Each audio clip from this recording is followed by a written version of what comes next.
whoever you are, stay true to that. If you're a yeller and a screamer, then yell and scream. If you're not a yeller and a screamer, then don't yell and scream, because players are a lot smarter than we all give them credit for, and they can see through that. So I think to just be true to yourself, who you are as a person, and to always be honest with your players and your staff, I think is the biggest thing.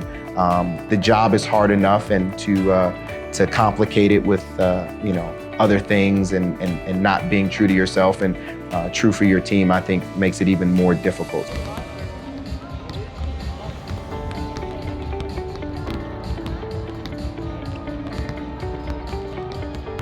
I was born in Columbia, Maryland, but I'm an NBA brat, if you will, which means that my dad coached in the NBA, and so moved to a lot of cities.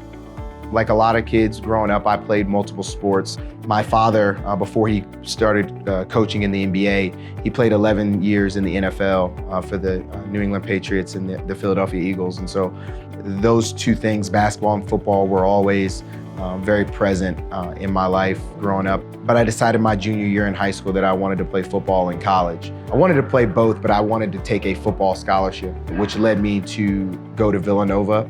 I was supposed to play both basketball and football. It didn't end up working out that way. And then I was fortunate enough that I did well enough on the football field that I was signed as a free agent to the Philadelphia Eagles. And once football was over, that's when I knew I wanted to get back into basketball. And so I found my way back at Marist College, a coaching opportunity under Coach Chuck Martin. And then I ended up with the Lakers, and that's kind of it.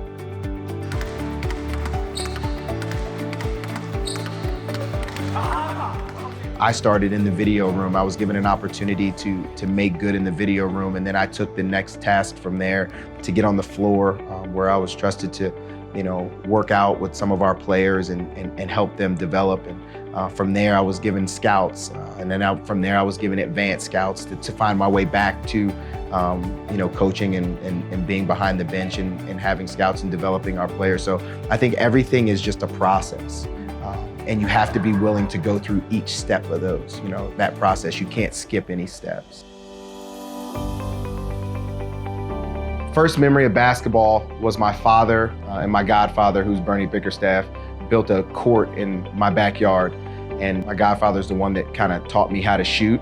And my dad just kind of kept it up to make sure that I was doing it right. But also, one of my memories is standing up in between my dad's legs and just barely being able to see over the seat. But for some reason, I knew it was the Supersonics and the Lakers in the Western Conference Finals. And for me, that was just, even at that moment, it was an amazing feeling to be in that atmosphere. At that time, rules were a little bit different. I could go to shoot around with my dad and go to practices with my dad. Kids aren't necessarily allowed or accepted in the facilities like these days. But back then I was a sponge, and I was always around, probably getting on everybody's nerves now that I look back on it.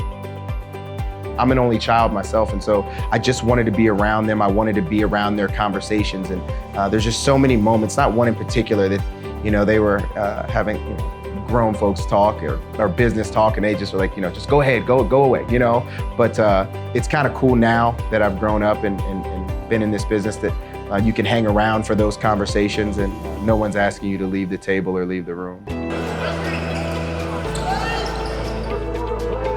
Having the opportunity to be a summer league head coach when we were in Utah, it was one of those things where you see and you work for these coaches, but to have the opportunity to sit in that hot seat, as they call it, and walk up and down the sidelines. And fortunately enough, we won, but we blew a 26-point lead. So it starts to come down on you. You really have a lot of respect and admiration for the guys that have been lifers in this and that do this, night in and night out throughout an NBA season, and the pressure that they're under.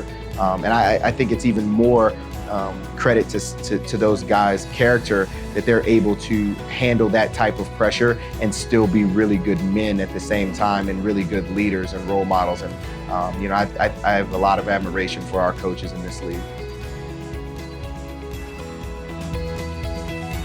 I get a lot of people, especially in this situation in summer league and to being an NBA coach. And I think the biggest thing is, you have to be willing to start at the bottom. No job is too small. It's one thing that I learned from, Coach Fizdale is that, we're all workers, right? We all have to be willing to do any and everything that's asked of us in order to make the team better and do what's best for the team. Obviously, with my dad being an NBA coach, I saw the life that it provided for myself, my mom, our family, and I want to give that to my family. I want my sons or my daughters, whenever they come, to be able to come to games and grow up around this business and hopefully find their own path. I'll never force anything on them, but I know firsthand that this is an awesome way to grow up. It's an awesome life to live, and I'd love to pass that on to my kids. And hopefully someday somebody will be sitting in this chair 20, 30 years from now talking about how I've helped them to get their foot in the door or to help them grow.